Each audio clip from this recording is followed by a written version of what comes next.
Monsieur François Ancelin, vous avez 20 minutes pour nous convaincre. Parfait. Monsieur le préfet, mesdames, messieurs les élus, mesdames, messieurs les présidents, chers amis, cher Claude, monsieur le préfet me disait qu'il n'avait pas trop de choix d'être ici ce soir. C'est un petit peu le même cas pour moi. D'ailleurs, je te remercie d'avoir accéléré les travaux de la LGV pour que j'arrive en temps et en heure ici. Je suis impressionné de la salle de conférence de la CPME. Franchement, je suis bluffé. Voilà. La cybersécurité, alors c'est un entrepreneur qui s'adresse à d'autres entrepreneurs. J'ai toujours une appréhension lorsque je témoigne de ce sujet de la cybersécurité, parce qu'il y a 3 ans, dans mon entreprise, j'ai eu une première attaque, ransomware, et je me souviens, tout était bloqué dans l'entreprise, tous les serveurs étaient vérolés par un virus, voilà, terrible, et puis dès qu'on allumait un ordinateur, il fallait payer... Voilà, en monnaie sonnante et trébuchante pour avoir une clé de... Alors la première chose que j'ai faite, moi je suis allé avec mon ordinateur portable au commissariat de Thouars, là où il y a le siège social dans les Deux-Sèvres de l'entreprise, à cela. Et je me souviens toujours de la jeune femme en faction, jeune policière, qui regarde mon ordinateur. « Oh, chef, venez voir !» Et là, effectivement, je voulais déposer plainte et elle était un petit peu embêtée, et le chef aussi, parce qu'à l'époque, on ne trouvait pas la case pour ce type de dommages. On a appelé la préfecture, et là, je dois avouer que la préfecture des Deux-Sèvres a été très efficace, parce que tout de suite, ils ont pris au sérieux ce qu'il m'était arrivé. Ils m'ont demandé une chose, qui n'était pas idiote, parce que ça a rendu service à beaucoup de monde, sauf à moi, c'était de témoigner dans la presse quotidienne régionale. Et du coup, on s'est aperçu que beaucoup de petites entreprises, voire très petites entreprises, étaient, elles aussi, victimes de ce genre d'attaques, qui peuvent paraître bénignes, mais qui peuvent être dramatiques si, bien sûr, on ne se prépare pas à ce genre de choses et qu'on ne met pas en place des procédures, des sauvegardes qui font que, quand ça vous arrive, vous pouvez redémarrer le plus rapidement possible. Oui, crainte, pourquoi ? Parce que suite à ce témoignage, j'ai eu une deuxième attaque, du coup. Voilà. Là, c'était une tentative de fraude au président. Et heureusement qu'on avait une procédure qu'on avait mise en place dans l'entreprise avec ma responsable comptable, qui, avec perspicacité, malgré le fait que le mail qu'elle avait reçu était parfaitement conforme à ce que je pouvais lui écrire, sauf que dans le mail, on la tutoyait, on la vouvoyait alors que je la tutoie, et voilà, celui-là a mis la puce à l'oreille. Et puis, plus récemment, il y a un peu moins d'1 an, je témoigne dans le Parisien, une fois de plus, la semaine d'après, boum, tentative de détournement de l'identité bancaire de l'entreprise à travers un marché public. Voilà. Et là, c'est les services de l'État qui avaient, bien sûr, la comptabilité publique, qui avaient été mis en éveil et nous avaient contactés pour nous demander si ce changement de RIB était opportun ou pas. Et bien sûr, il ne l'était pas. Voilà. Donc, autant vous dire que je suis un petit peu inquiet maintenant ce soir que je témoigne une fois de plus. Et j'espère que ces mésaventures s'arrêteront là. Maintenant, dans l'entreprise, ils cryptent tout partout. Je suis embêté. Dès que je vais envoyer un moindre truc, ça devient compliqué. Mais voilà, c'est quelque chose contre laquelle il faut prendre les choses au sérieux. Et je remercie vraiment Claude d'avoir été au sein du réseau CPME l'un des fers de lance sur ce sujet, parce que c'est un sujet PME et TPE. Voilà, merci. On peut l'applaudir. Alors, je vais un peu élargir le propos et puis vous parler bien sûr de l'actualité à travers les ordonnances, la vision que nous avons de tout cela, la CPME, et puis mettre en perspective les grands chantiers que nous avons encore devant nous, et puis bien sûr les grands défis pour le pays, tout en sachant que vous savez d'où vient la richesse. La richesse, elle vient des entreprises, elle vient du secteur marchand. Tu l'as fort bien dit, Claude, plus de 98% du secteur marchand est constitué de PME, de TPE, c'est la moitié de l'emploi salarié en France, et ce qui veut dire que sans la victoire du secteur marchand, économiquement, la France ne pourra jamais s'en sortir. Une fois qu'on a dit ça, ça veut dire que les efforts, en tout cas le fléchage politique, doit se faire avant tout en faveur et dirigé vers le secteur marchand. Il ne s'agit pas de croire au Père Noël. Il n'y a pas d'initiative économique sans solidarité, c'est-à-dire que, bien évidemment, il faut participer à l'effort national et payer des impôts, mais il faut aussi regarder avec lucidité le monde dans lequel on évolue et ne jamais se mettre en décrochage ou à l'écart de ceux avec qui nous sommes en concurrence directe. Et là, force est de constater que tant que notre pays n'aura pas réussi, à moyen et long terme, à résorber notre dette abyssale, plus de 2200 milliards d'euros de dette, tant que nous n'aurons pas réussi à rééquilibrer le fort déséquilibre entre la sphère publique et le secteur marchand. Plus de 56% de la richesse nationale, du PIB, passe dans le soutien du secteur public, collectivités, État. Eh bien, nous sommes aujourd'hui les champions d'Europe dans ce domaine. On aimerait bien sûr être plus bas dans la moyenne. Tant que nous ne réussirons pas non plus à faire en sorte que la pression fiscale sur le secteur marchand, sur les entreprises, sur ceux qui créent la richesse, est de 7 points supérieure, 46%, par rapport à nos homologues allemands, eh bien, nous aurons beaucoup et toujours de difficultés à revoir une industrie florissante qui se remet à embaucher massivement. Et puis plein d'autres secteurs, le service, la construction, avec en même temps ce paradoxe, j'ai changé rapidement de petits mots avec monsieur le préfet à ce sujet, avec le paradoxe, et tu en as fait mention, cher Claude, que ceux qui aujourd'hui embauchent ont du mal à retrouver sur le marché du travail des gens qui correspondent au profil de poste que les entreprises ont besoin de recruter. Autant vous dire que les défis sont immenses, et pourtant, très sincèrement, je pense qu'il faut regarder la bouteille à moitié pleine plutôt qu'à moitié vide. Il y a des solutions. Elles demanderont bien sûr du courage politiquement, et puis en même temps beaucoup de pragmatisme et de pédagogie. Et c'est là où je voudrais revenir sur les ordonnances. Certains ont une lecture de ces ordonnances très radicale en parlant de précarisation, bref, de pans entiers des avantages acquis qui sont remis en cause, etc. Pas de panique, restons calmes. On oublie toujours, en matière sociale, où nous étions et où nous sommes arrivés.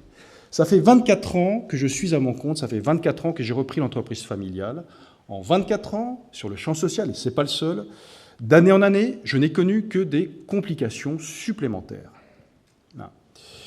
Et là, pour une fois, on rééquilibre un petit peu les choses. En matière sociale, le dialogue, il faut bien le reconnaître, c'est complexifié, mais il s'est parfois judiciarisé, avec des procédures longues et très douloureuses, parfois financiarisé, avec des décisions de justice de cour d'appel qui dépassaient les moyens financiers de l'entreprise quand elle était condamnée. Bref, il fallait remettre du bon sens dans tout cela.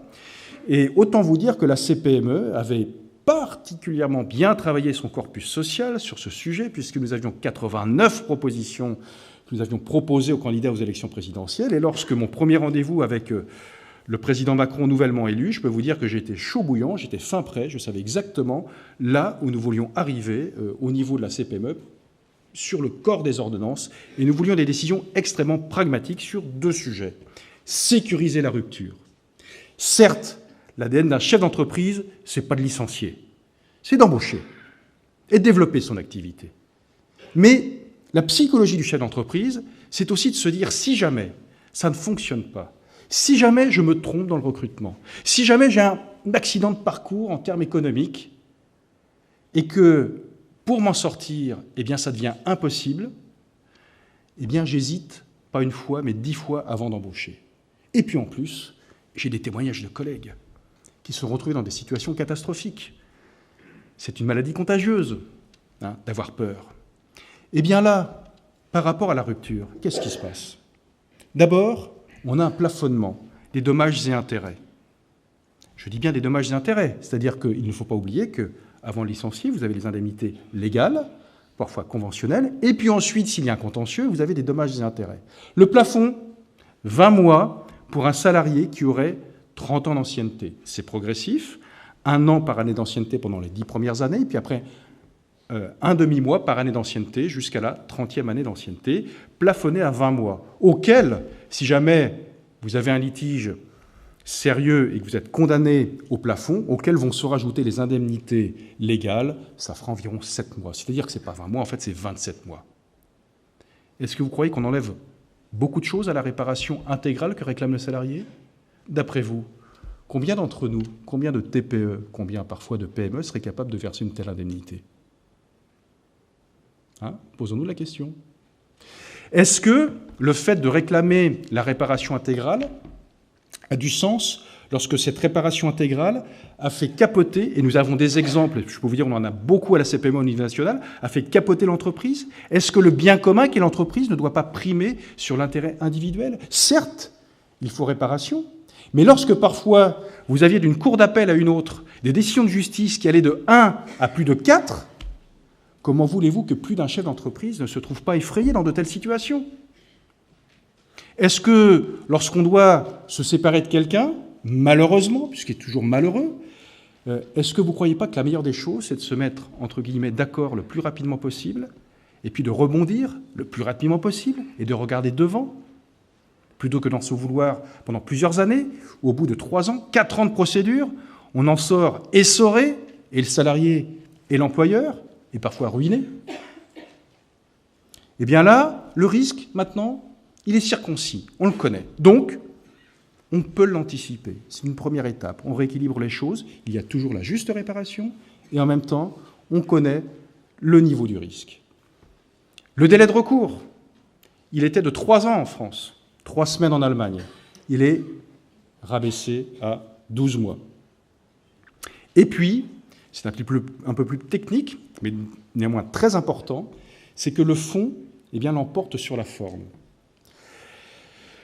Savez-vous qu'à peu près, lorsque vous allez au prud'homme, 60% des prud'hommes vont en cour d'appel.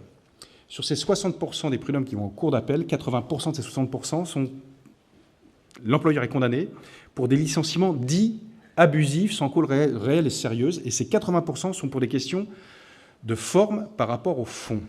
C'est-à-dire que si jamais l'employeur se trompe dans la date, se trompe dans le motif de la faute grave, c'est-à-dire que si sur le fond il a raison, comme sur la forme il s'est trompé, et on ne peut pas lui en vouloir. On n'est pas juriste, nous chefs d'entreprise, dans tous les domaines, surtout dans le domaine social qui est extrêmement complexe.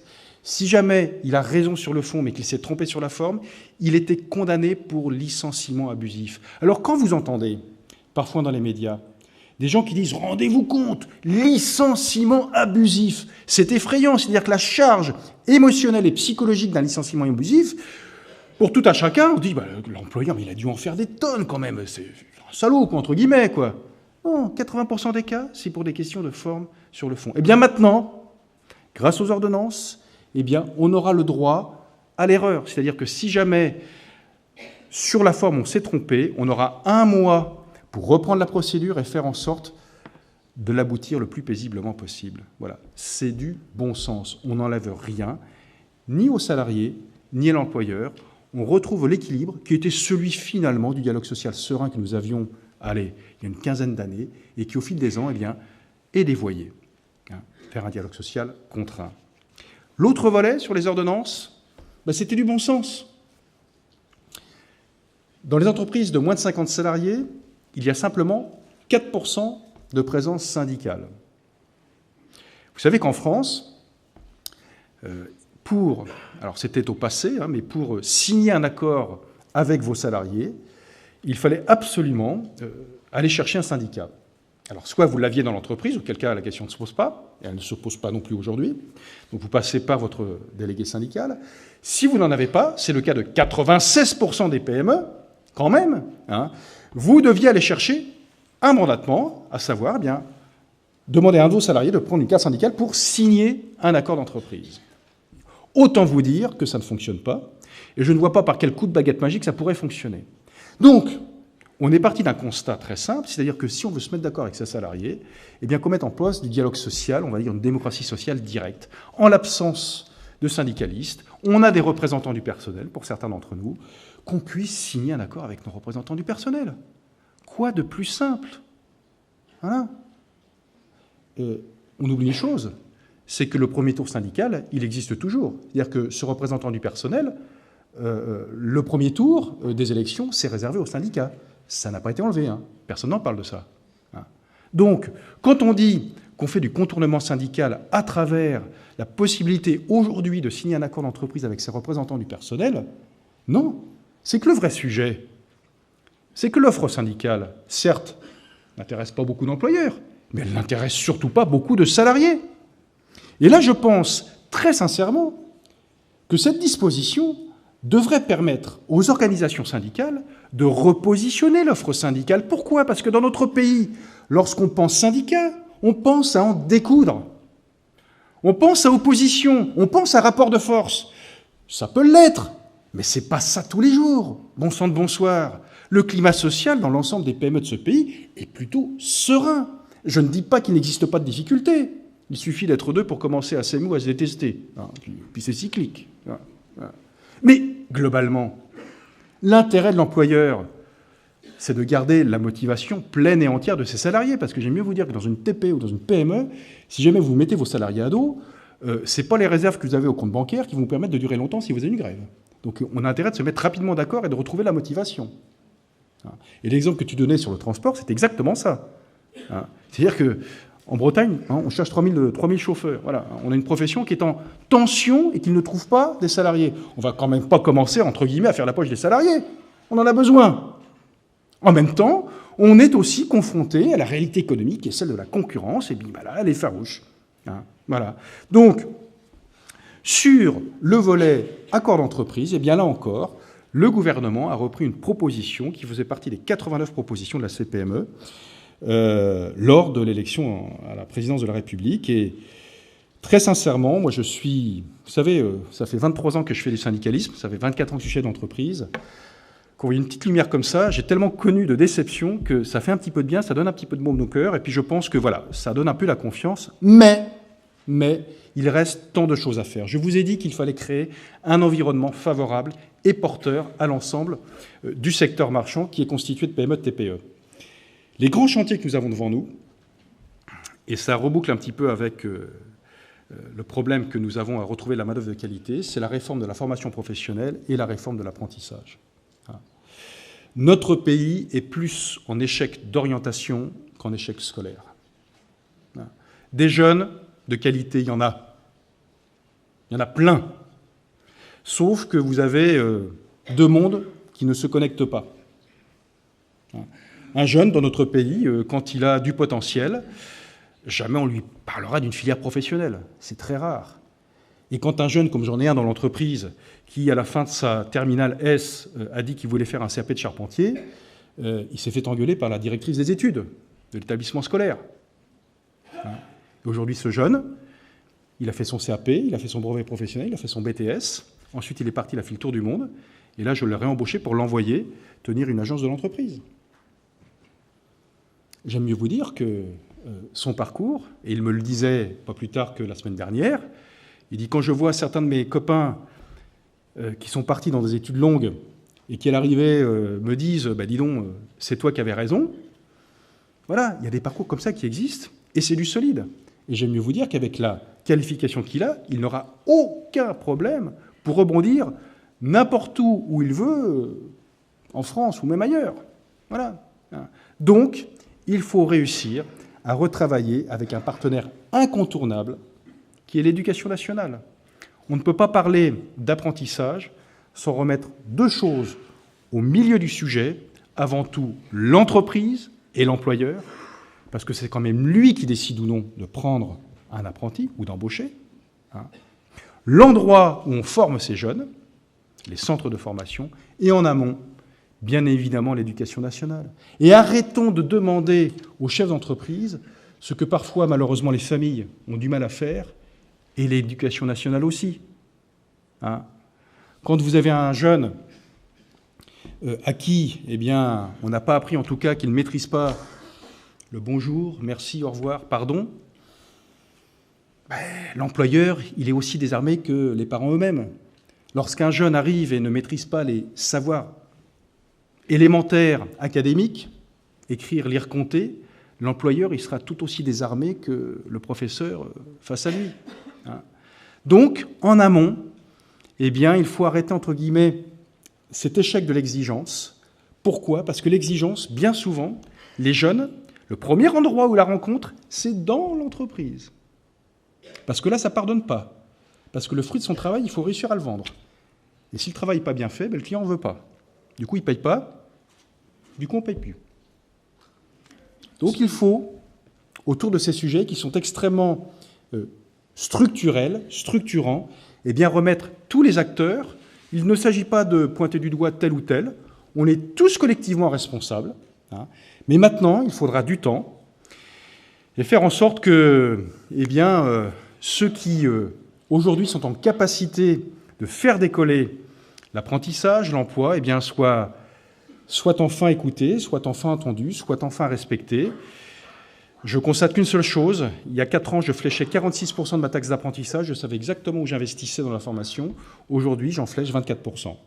Il ne faut pas s'étonner qu'ensuite, lorsqu'on détricote ce lien important entre ceux qui emploient et l'endroit où on forme les jeunes, qu'à un moment, les deux mondes avancent en parallèle et ne fonctionnent plus ensemble.